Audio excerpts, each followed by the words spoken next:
Next जो question आपल्याला discuss करायचा आहे या व्हिडिओमध्ये तो असेल रिपोर्ट रायटिंग.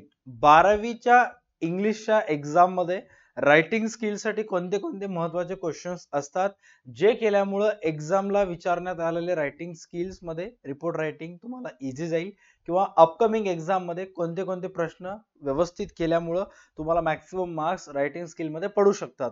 याच्यावर आपण मागच्या 2 दिवसापासून कंटिन्यूअस व्हिडिओ करत आहोत. या व्हिडिओमध्ये आपल्याला इन डेप्थ डिस्कस करायचं आहे अबाउट रिपोर्ट रायटिंग. राईट, अहवाल लेखन सुद्धा तुम्ही म्हणू शकता. आता ह्याच्यामध्ये ओव्हरऑल 4 मार्क्स तुम्हाला असतात. कशा कशासाठी 4 मार्क्स असतात?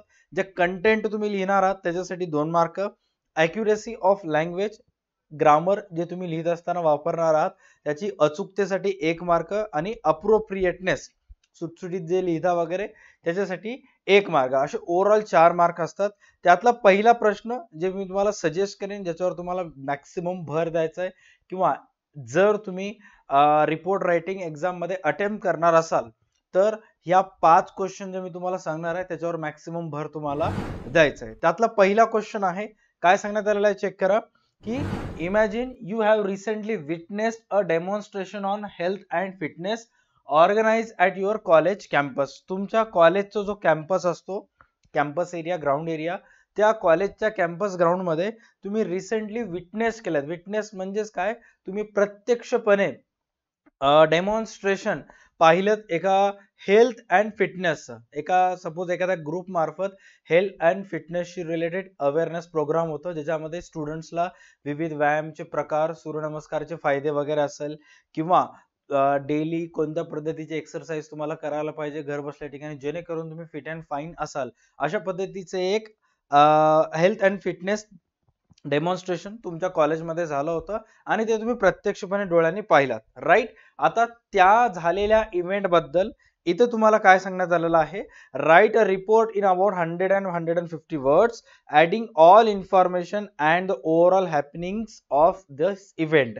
आणि ओव्हरऑल तुम्ही जे पण काही गोष्टी पाहिल्यात त्या ओव्हरऑल डेमॉन्स्ट्रेशन मध्ये किंवा जे पण गोष्टी तुम्ही ओव्हरऑल त्याच्यामध्ये सुरुवातीपासून शेवटपर्यंत त्यांनी जे जे माहिती सांगितलेली आहे किंवा आजूबाजूला जे क्राऊड होतं त्यांचं एक्झॅक्ट रिॲक्शन कसं होतं त्या एक्झॅक्ट इव्हेंट बद्दल, ते तुम्हाला त्या रिपोर्ट रायटिंग मध्ये लिहायचंय. राईट, ह्याच्यावर एक वेळेस तुम्ही प्रॅक्टिस करा, नक्की तुम्हाला बेनिफिशियल ठरेल. सेकंड, मी तुम्हाला सजेस्ट करेन as a coordinator of poetry recitation competition. म्हणजे खूप साऱ्या कॉलेजमध्ये जे असते ते कविता पठणाचा कार्यक्रम करण्यात येतो, बरोबर आहे, किंवा गझल संध्या असते किंवा ओव्हरऑल खूप साऱ्या कॉलेजेसमध्ये जेव्हा वार्षिक स्नेहसंमेलन असते तेव्हा कवितेचा कार्यक्रम घेण्यात येतो ज्याच्यामध्ये तुम्हाला मुखपाठ कविता वगैरे सादर करावं लागतात किंवा म्हणावं लागतात.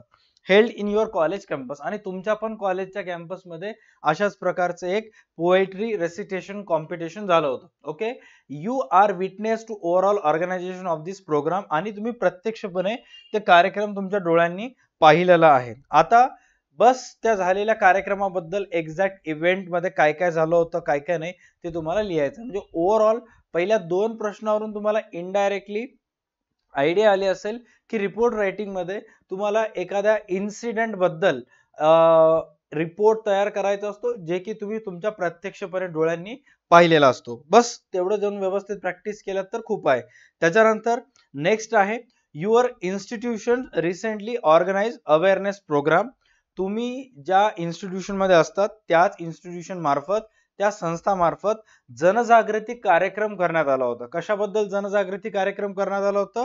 सोशल मीडिया, जे सध्या करंट सिच्युएशन मध्ये आपले जे सोशल मीडियम आहे, सोशल माध्यमे आहेत, जेवढेही सोशल मीडिया प्लॅटफॉर्म आपण यूज करतो, Facebook, YouTube, Insta, Snapchat, overall जे असते ते. Okay, write report about 100 and 150 words adding all information and overall happening of this event. आता याच्यामध्ये तुम्हाला काय लिहायचे, त्या जनजागृती प्रोग्राम मध्ये सोशल मीडियाचे सांगितलेले फायदे किंवा त्या सोशल मीडियाचे दुष्परिणाम जे की आजकालच्या युथवर होत आहे due to its overuse. Right, तर तुम्हाला त्याच्याबद्दल एक रिपोर्ट रायटिंग तयार करायची आहे. ओके, नेक्स्ट जे 5वं जे क्वेश्चन मी तुम्हाला सजेस्ट करेन, 4था क्वेश्चन, ते असेल your class visited a place of natural beauty the other day. Write a report in about 100 and 150 words, okay, about the prominent places you visit during the tour. तुमच्या वर्गाला तुमच्या वर्गाची एक सहल नेण्यात आली होती. नॅचरल ब्युटी, एक निसर्गरम्य असं प्रेक्षणीय स्थळ होतं, तिथं तुमच्या क्लासेसची सहल नेण्यात आली होती. ऑलराईट. आणि किंवा टूर गेली होती. तर ओव्हरऑल त्या टूर मध्ये तुम्ही त्या नॅचरल प्लेसच्या ठिकाणी काय काय व्हिजिट केलात, डोंगर कशा पद्धतीने होते, झाडं कसे होते, किंवा निसर्गरम्य वातावरणामध्ये कोणते कोणते विविध प्रकारचे पक्षी तुम्हाला तिथं पाहायला मिळाले, किती वाजता तुमचं ओव्हरऑल टूर स्टार्ट झालं, किती किलोमीटर फिरलात, ओव्हरऑल जॉग्राफिकल जे एक्झॅक्ट तुम्ही व्ह्यू वगैरे बघितलं, जॉग्राफिकल जो एरिया आहे जे तुम्ही ऑब्झर्व केलं, विटनेस झाला त्या एरियाशी रिलेटेड, त्याच्याशी रिलेटेड रिपोर्ट तुम्हाला तयार करायचा आहे. लास्ट जो प्रश्न मी तुम्हाला सजेस्ट करेन ते असेल, you have visited your uncle.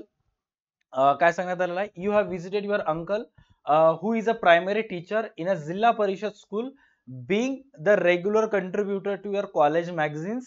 Write a report in about 150 words about words adding all information and the overall experience of your visits. Okay, तुम्ही तुमच्या काकाला भेट देण्यासाठी गेला होता, जे की एक जिल्हा परिषद मध्ये हायस्कूल मध्ये प्रायमरी टीचर आहेत. ओके, आणि तुम्ही त्या काकाला भेटत असताना त्यांच्या स्कूलमध्ये गेलात, तर एक्झॅक्ट त्या स्कूल्समध्ये कशा पद्धतीने सर्व सोयी सुविधा होती, किंवा एक्झॅक्ट तिथं कोणते कोणते गोष्टी तुम्ही ऑब्झर्व केलात, काय तिथल्या मुलांचे ओव्हरऑल रिॲक्शन होते, किंवा त्यांना मिळणारे सोयी सुविधा, किंवा ओव्हरऑल तुमच्या वेळेस एज्युकेशन आणि आता मिळणाऱ्या एज्युकेशन मध्ये फरक असतो ना, की अनेक वेळेस आपण असं स्कूलमध्ये वगैरे जातो, अरे यार आमच्या वेळेस तर हे होतं, आता किती चेंज झालेलं आहे, आमच्या वेळेस पाण्याची टाकी तिकडे होती, आता जर चांगलं त्यांना फिल्टर असेल, आणि जे काही असं ऑब्झर्वेशन आहेत तर ते तुम्हाला मेन्शन करायचं आहे. आता समोर इथे काय सांगण्यात आलेलं आहे, being the regular contributor to your college magazine. आता खूप साऱ्या कॉलेज मार्फत,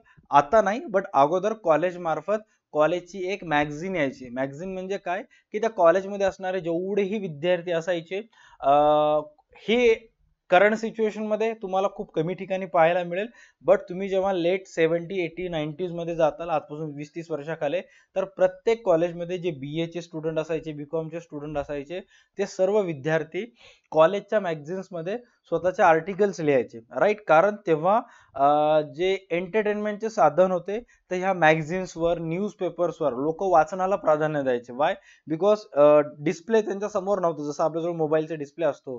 सो अशा प्रकारचे जे वाचन सामग्री असायची, रायटिंग सामग्री, तेच त्यांच्या एंटरटेनमेंटचा सोर्स असायची. आणि त्यावेळेस जेवढेही विद्यार्थी असतात, ते त्यांच्या मनातले भावना असाल, किंवा कविता असेल, किंवा एखाद्या एक्सपिरियन्स बद्दल जे त्यांनी विटनेस वगैरे केलेले आहेत, ते त्यांनी लेखन स्वरूपात लिहायचे आणि कॉलेजच्या मॅगझिन डिपार्टमेंटला जायचे. आणि कॉलेज त्या सर्व विद्यार्थ्यांचे जे आर्टिकल्स वगैरे आहेत, पोएट्री वगैरे आहेत, किंवा जे पण त्यांना एखादी माहिती द्यायचं आहे, किंवा अशा प्रकारची रिपोर्ट रायटिंग, ते कॉलेज एक वेळेस गो थ्रू करायचं, वाचायचं, आणि मग कॉलेजच्या पुस्तकात प्रिंट होत होते. आणि मग कॉलेजमध्ये असं रांगा लागत होते की कॉलेजची मॅगझिन्स परचेस करण्यासाठी, आणि त्या कॉलेजची मॅगझिन सर्व विद्यार्थी वाचायचे, आणि त्यांना एक्झॅक्ट कळायचं की कितव्या वर्गातला विद्यार्थी, BA फर्स्ट इयरच्या विद्यार्थ्याचं म्हणणं काय, BA सेकंड इयरच्या विद्यार्थ्याचं म्हणणं काय, अरे हा आज तिथे गेला होता, हा तिथे गेला होता. जसं आपण आज फेसबुकवर, इंस्टाग्रामवर, युट्यूबवर आपल्याला कळते की कोण कुठं गेलं होतं, आणि आपण त्यांचे व्हिडिओज बघतो, बट त्यावेळेस त्यांना हे सर्व माहिती कळायची मॅगझिन्स मध्ये लिहिलेल्या स्टोरीज वरून. ओके, तर अशा पद्धतीच्या मॅगझिन्सचे मध्ये तुम्ही रेग्युलरली तुमच्या कॉलेजमधून कंट्रीब्यूट करतात, म्हणजे रेग्युलर तुम्ही त्या मॅगझिन्स मध्ये स्वतःचं काही ना काही एक्सपिरियन्स टाकत असता. ओके, तर त्याच मॅगझिन्स मध्ये तुम्हाला त्या जिल्हा परिषद स्कूलमध्ये जे पण काही घडलं तुमच्यासोबत, ओव्हरऑल तुम्ही व्हिजिट केलात, तर ते तुमचं एक्सपिरियन्स तिथं रिपोर्ट रायटिंग थ्रू शेअर करायचं आहे. राईट, हे जे 5 क्वेश्चन्स आहेत, एक वेळेस व्यवस्थित प्रॅक्टिस करा. आणखी वेळेस ह्याच्या अगोदर सुद्धा सांगितलं, आता सुद्धा सांगायलो, की इंग्लिश आणि अकाउंट्स मध्ये इम्पॉर्टंट क्वेश्चन्स असं काही कन्सेप्ट नसते. जितके जास्त क्वेश्चन्स तुम्ही प्रॅक्टिस करताल, तितकं जास्त तुमचं पेपर इझी जात असते. ओके, जेवढं जास्त तुमचं क्वेश्चन प्रॅक्टिस असतील, जेवढं जास्त तुम्हाला ऍडजस्टमेंट माहित असतील, तेवढं कमी चुका व्हायचे चान्सेस अकाउंटच्या पेपरमध्ये असतात.